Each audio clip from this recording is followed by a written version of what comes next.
What's happening, everybody? Welcome back to the channel. Hey, today I am sitting at home doing a little research on a lake that I have never been to before, that I'll be heading up to in a couple weeks for our May Rotary Empire Bass Club tournament. And this will be at Trinity Lake.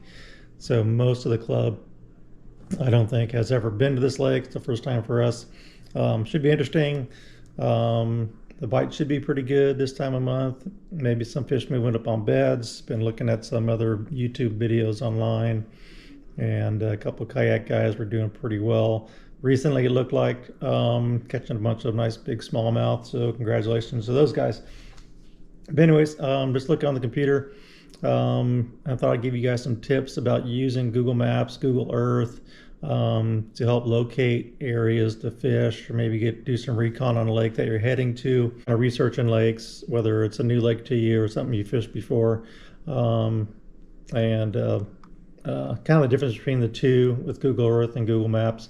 Generally, my first look at a lake is with Google Maps. It's just really easy to use. You can use it to locate, amenities in the area, make your travel arrangements, how to get there and stuff. Just, the basic information on Google Maps.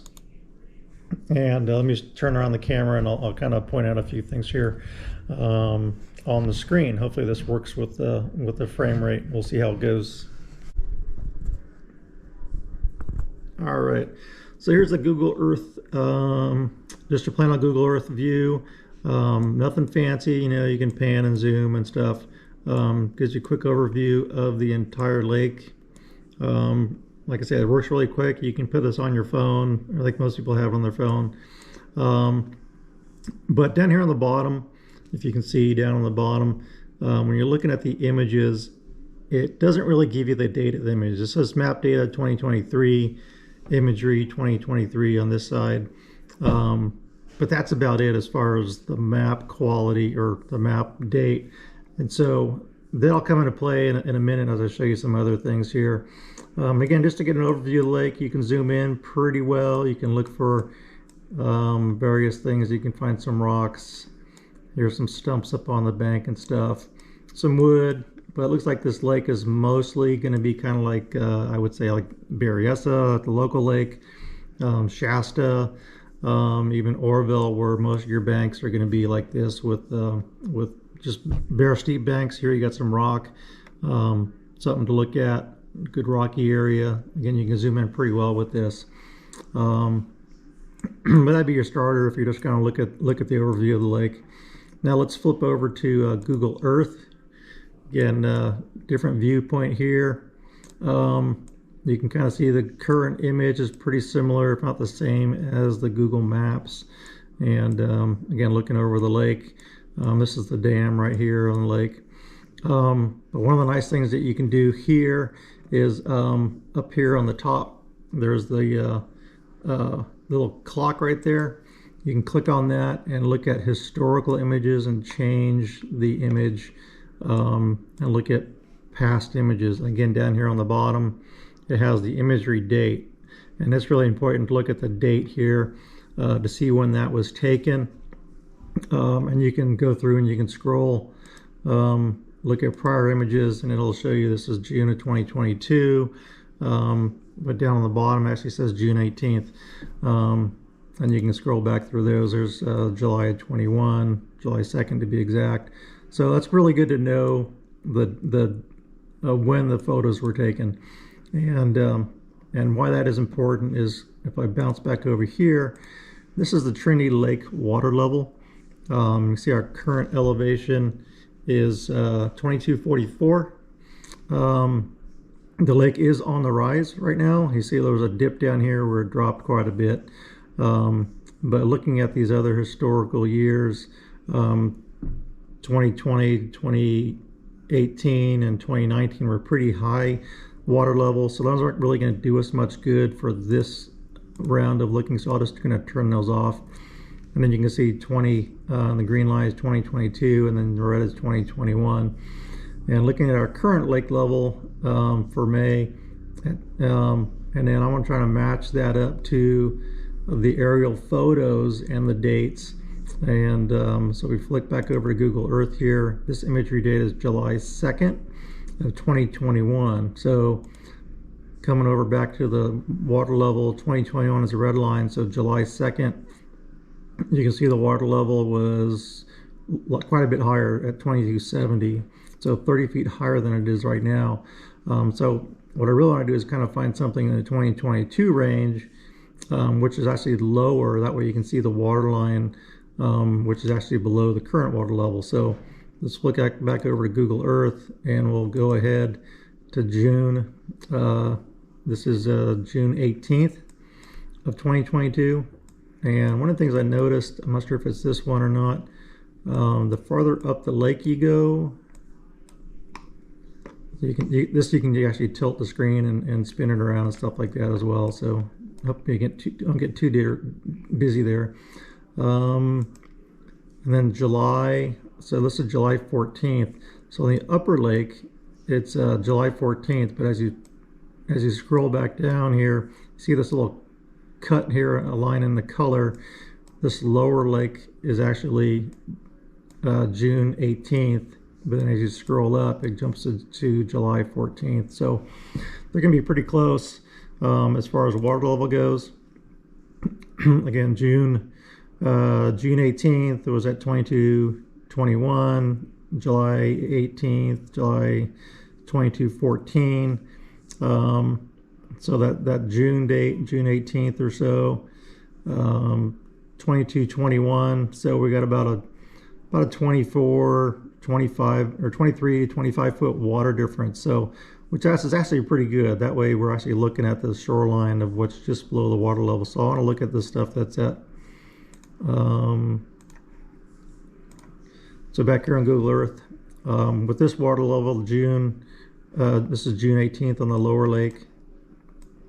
So this is going to be, as you can see, this point here, this water level is going to be about 20 to 25 feet or so below the current lake level. So I'll be looking at along the shoreline for various things like rock piles right here. These will be just underwater. This will be a good area to look for. And as you just kind of pan down along the shoreline, again, looking for some anomalies along the shoreline. There's some rock. These will probably be too high above the water level. While these points are just kind of plain, there's maybe a little bit of rock on this one. Let me bounce over to this side of the lake, because now in this image you do have to deal with some clouds out here, so it makes it kind of hard to see the bank. These are a bunch of stumps, I believe, that are out here on this bank. So some of these stumps will be underwater. Again, so that's kind of what you're looking for when you are looking at the images. Try to match that up with your lake level. And you want to look for a lake level that's a little bit lower than the current. It doesn't always work out that way, but in this case, we got a little bit of a difference between the aerial images and the current lake level. So that gives us a good idea of what's along the bank for spotting out those areas. Now with as you move your cursor along, you see on the bottom down here, it has the GPS coordinates. You can also put down some pins using the pin marker. You can see there's pin here, and you can move this around. You can drop a pin, and the pin will give you the GPS coordinates as well. There are ways where you can take those coordinates and copy those and put them into your Garmin electronics or your Lowrance. There are some other videos on YouTube that go into that in detail. I'm not going to do that here because I've never done that myself, and the videos that are online are really good.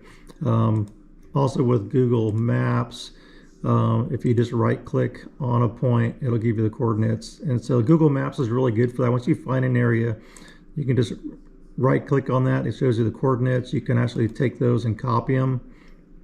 And like I said, there's ways to take those coordinates and then transfer them over to your electronics for your boat. So one other thing that I like to do with Google Earth, and I'll get rid of the Google image that doesn't have the clouds. Here's a nice clean image. When I'm looking at a lake for the first time, get north up.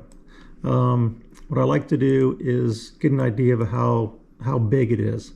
And up here on the top, there's a ruler. You just click on the ruler, and it defaults you to a line. And so from the resort, this is probably where we'd be blasting off somewhere, one of these resorts. You can just measure straight line distances, get an idea of miles. You can change this to feet and yards and whatever, but using the miles, and do some straight line just measurements. Or you can just change this to a path.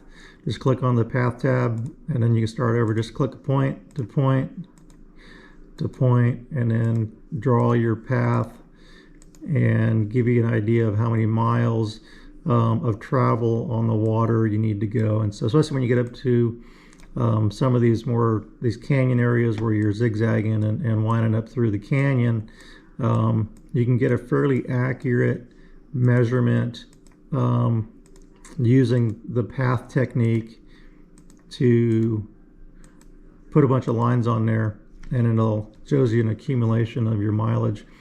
I think from the boat ramp up to the top, I think it's about almost 16 miles, something like that, all the way up to this basin, almost 16 miles from the boat ramp down, and you just hit clear and start over. So that's another really good usage for Google Earth, something that Google Maps doesn't have. You can measure these, so if you want to zoom in, you can just measure from, say, one side of the river to the other, and anywhere from 0.4 to 0.5 miles on some of these. Oops, clear. And then you can kind of get an idea of distances on the lake, and that's good to know when you get out there and you start running around. So those are just some quick tips. Turn back around here. So those are just a couple quick tips, the things that I like to use for Google Earth, where it comes in really handy. You can look at those historical images and then match that up to the lake level for the lake you're going to, and you can get a pretty good idea of what's out there. Maybe mark some hazards, mark some possible areas. The other thing that I do is I print out a bunch of the maps. I just print them out on paper instead of transferring a bunch of GPS coordinates onto the unit. I'll just go through and I'll circle, if you can see that, I'll circle a bunch of areas on these printouts, and then when I get out there, I can go through the printouts on the boat and go to those areas that I've circled, areas of interest, and then look at those a little bit closer on the water. And then if it's a good area and maybe it produces fish, then I'll hit a waypoint at that point.